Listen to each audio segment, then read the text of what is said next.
Entre 2000 et 2013, le célèbre investisseur indien Monish Pabrai a battu le S&P 500 de plus de 1103%.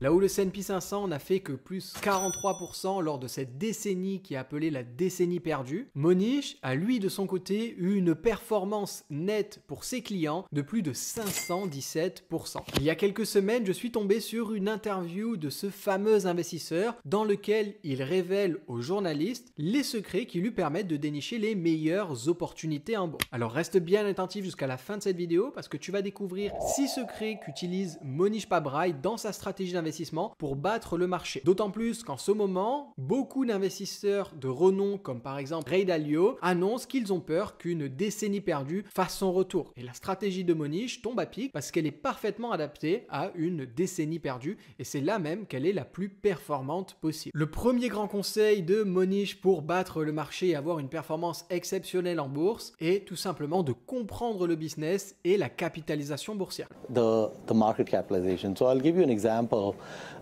Many times in the US, like I'll go to my health club, for example, and one of the members will ask me, hey, Monish, should I buy Apple? Should I buy Apple stock?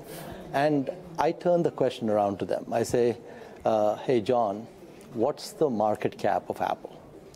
And they look at me with a puzzled look. They said, the stock is at 170. I said, no, what is the market capitalization?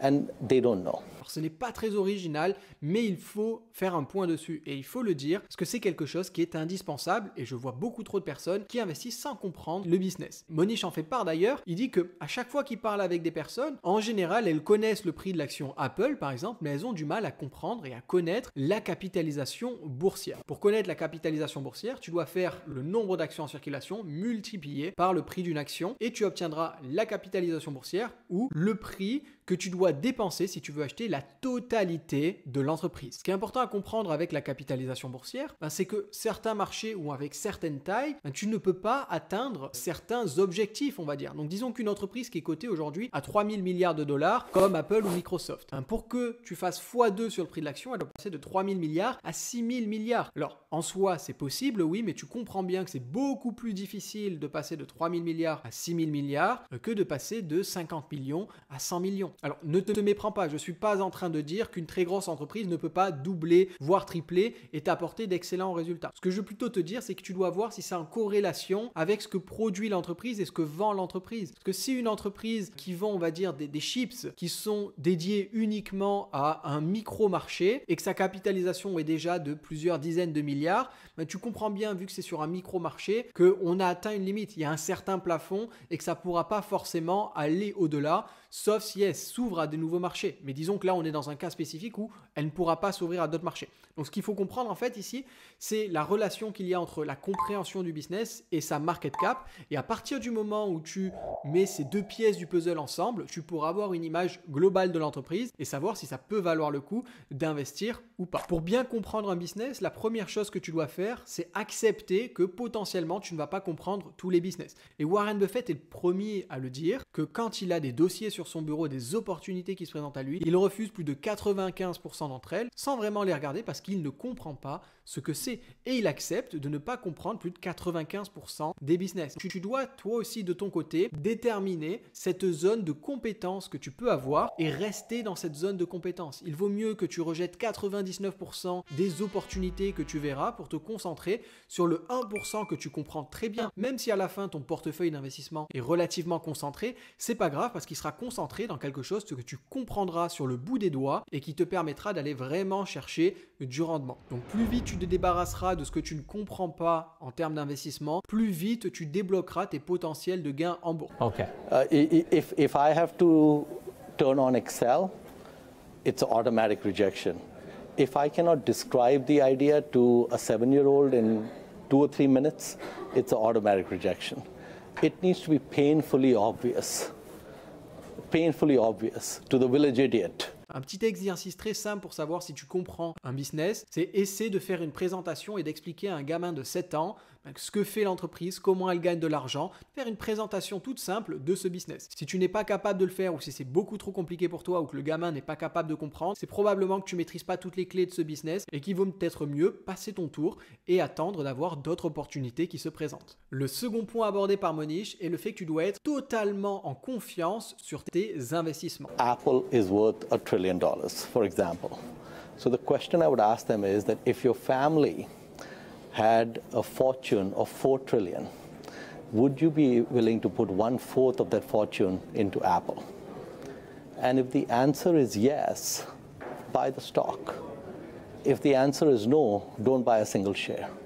Tu dois avoir une confiance qui est absolument totale dans les actions dans lesquelles tu vas investir. Pour faire passer le message, j'aime beaucoup l'adage qu'il y a en Thaïlande, surtout pour les touristes, qui dit que quand il y a un doute, il n'y a pas de doute. Donc si tu as déjà voyagé en Thaïlande en tant que célibataire, tu comprendras très facilement de quoi je parlais, c'est très connu. Mais l'idée ici, c'est que si tu as le moindre doute sur un business, sur une action, il n'y a pas de doute, ça ne doit pas être dans ton portefeuille. Tu dois dégager ça, parce que le moindre doute va être vraiment mauvais pour toi, va t'empêcher de dormir, va te faire stresser pour rien et potentiellement te pousser à prendre des décisions qui ne sont pas bonnes. Donc tu dois avoir absolument aucun doute sur les investissements que tu vas faire. Une petite mise en situation que tu peux faire pour t'entraîner et surtout pour savoir si tu es à l'aise ou pas avec cet investissement, imagine que tu es à la tête d'une fortune, un empire familial énorme. La famille a une fortune de plus d'1 milliard de dollars et tu es le seul et unique responsable de cette fortune et tout le monde dans la famille dépend de tes décisions financière. Tu te retrouves face à une opportunité d'investissement, à vouloir acheter une action. Si tu es capable d'investir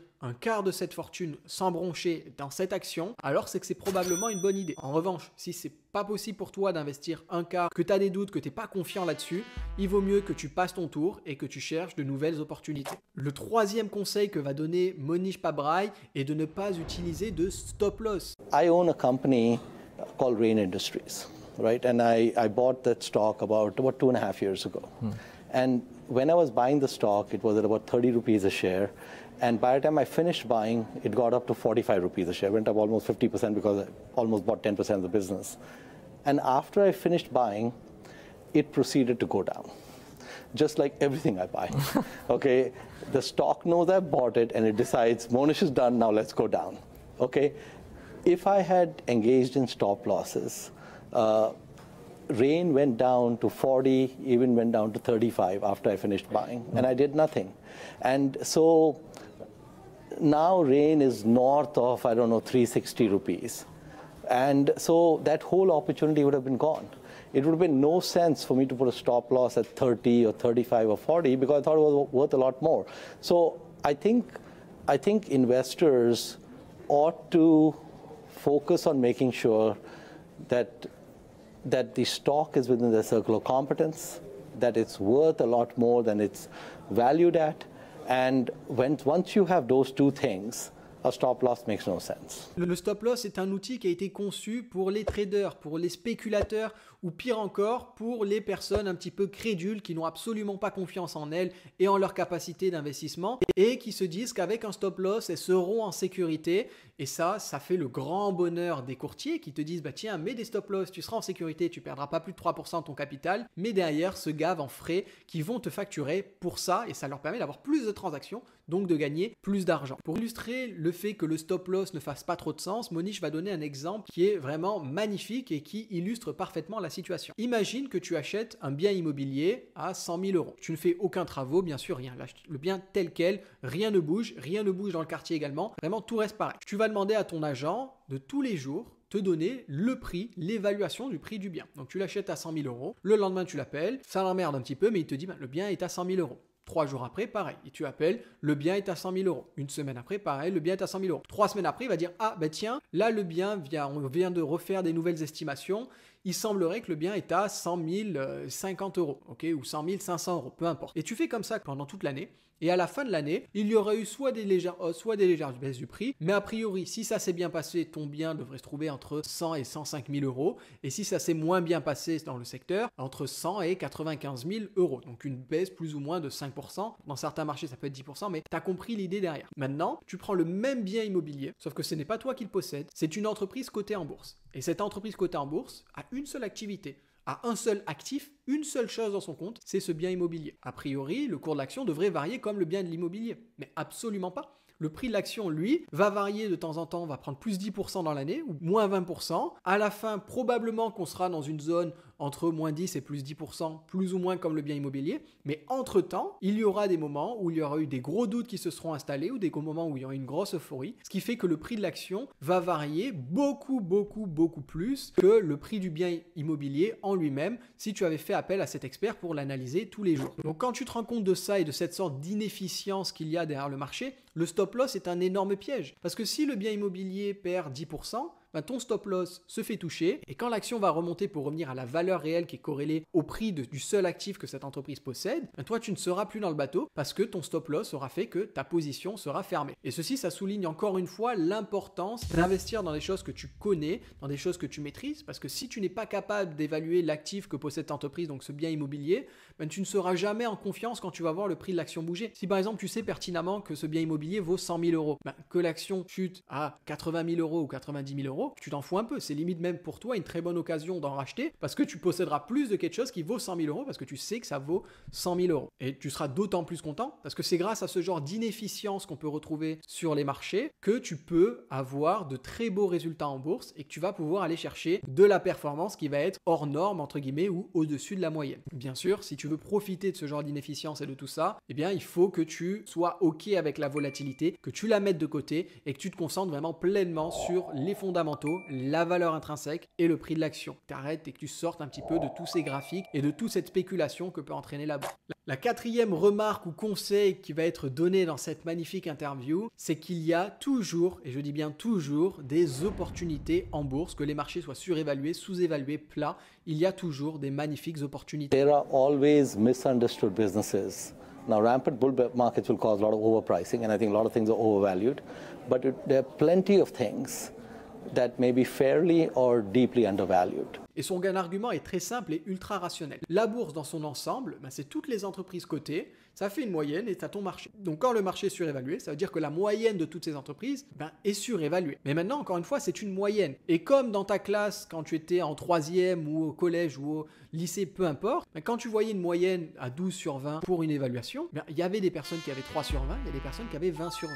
Et bien là, c'est pareil en bourse. Tu vas avoir des entreprises qui vont être sous-évaluées. Certes, la majorité des entreprises seront surévaluées, étant donné que le marché est surévalué, mais tu auras toujours certaines entreprises qui, elles, seront toujours un petit peu à la traîne en termes de valorisation et c'est là que tu peux saisir des opportunités. Donc que les marchés soient surévalués, sous-évalués, neutres, peu importe, il y aura toujours des entreprises qui seront sous-évaluées. Il y a plus de 10 000 actions cotées en bourse, rien qu'à la bourse des États-Unis. Forcément qu'il y a des opportunités qui se cachent là-dedans et ça, c'est important que tu le saisisses. Cinquième grand conseil, si tu veux obtenir de la performance, tu dois privilégier la croissance long terme. If I'm buying a company that has secular tailwinds, great management and long growth engines, as long as I'm not paying up too much, it's the best place to be.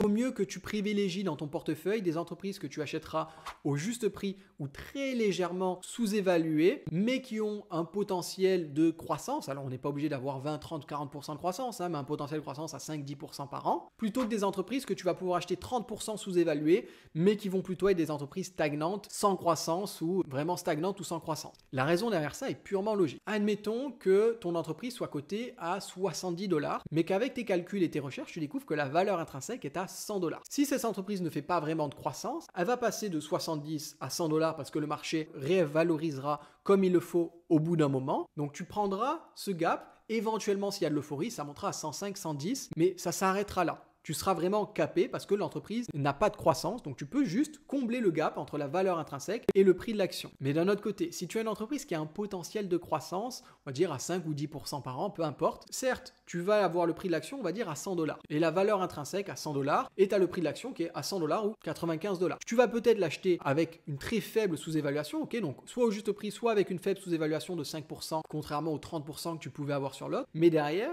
tu vas avoir une croissance de 5 à 10% par an. Donc sur une entreprise où le maximum que tu puisses avoir c'est 100, 110 $ de l'action, eh bien là tu peux monter à 150, 200, 300, 400 $. Plus tu garderas l'action sur le long terme et plus il y aura de la croissance sur cette entreprise dans les années à venir. C'est pour ça que c'est très important pour toi de vraiment comprendre la croissance à long terme et de privilégier ça dans ton portefeuille, quitte à acheter des entreprises uniquement à leur juste prix et de ne pas avoir des discounts de 20, 30 ou 40% sur tes prix d'achat. Le sixième et dernier point mis en avant par Monish dans cette interview est la difficulté de revendre des actions qu'on a en portefeuille.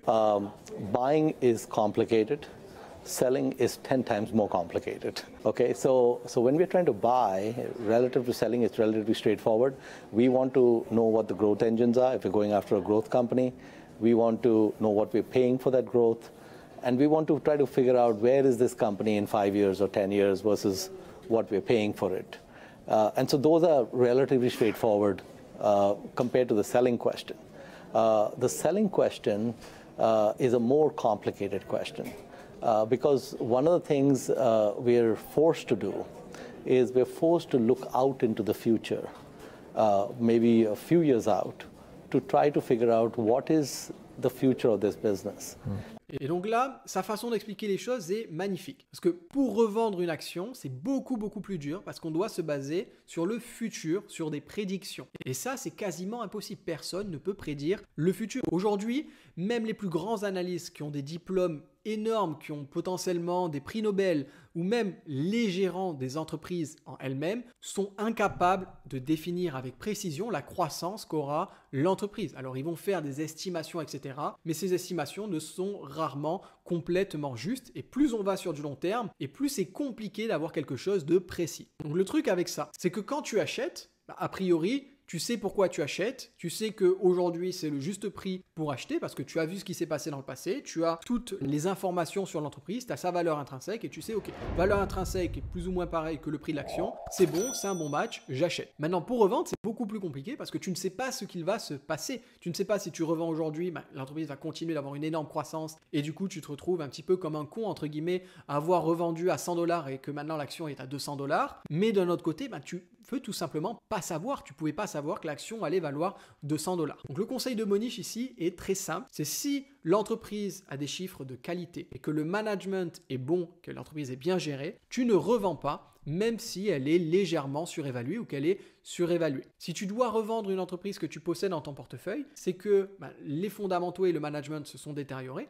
ou alors qu'elle est arrivée à un niveau de valuation qui est complètement malsain, qui est complètement fou. C'est-à-dire qu'on arrive sur des PER qui sont à 100, 200, 300, 500, 1000. Vraiment des trucs qui n'ont absolument aucun sens et qui sont vraiment insensés par rapport au business. Là, éventuellement, tu peux considérer une revente, même pour une entreprise de qualité. Mais en règle générale, si ton entreprise est de qualité, qu'elle est très bien gérée, tu vas accepter de la garder en portefeuille, même si elle est légèrement surévaluée. Il vaut mieux que tu la gardes sur du long terme plutôt que tu revendes et que tu essaies de te dire ok, aujourd'hui ça devient surévalué, je revends et je rachèterai plus tard dès que ce sera sous-évalué. Tu risques de te mordre les doigts avec ça et de perdre une grande partie des bénéfices que tu aurais pu faire sur cette transaction. C'est tout sur cette analyse de la stratégie de Monish Pabrai pour battre le marché dans une période de décennies perdues entre guillemets. Si l'investissement en bourse t'intéresse et que tu souhaites aller plus loin, je t'ai mis en lien dans la description une liste d'entreprises qui me semblent sous-évaluées et qui reversent des dividendes depuis plus de 20 ans. Tu peux y accéder gratuitement en cliquant sur le lien dans la description. Si cette vidéo t'a plu, pense à lâcher un pouce bleu.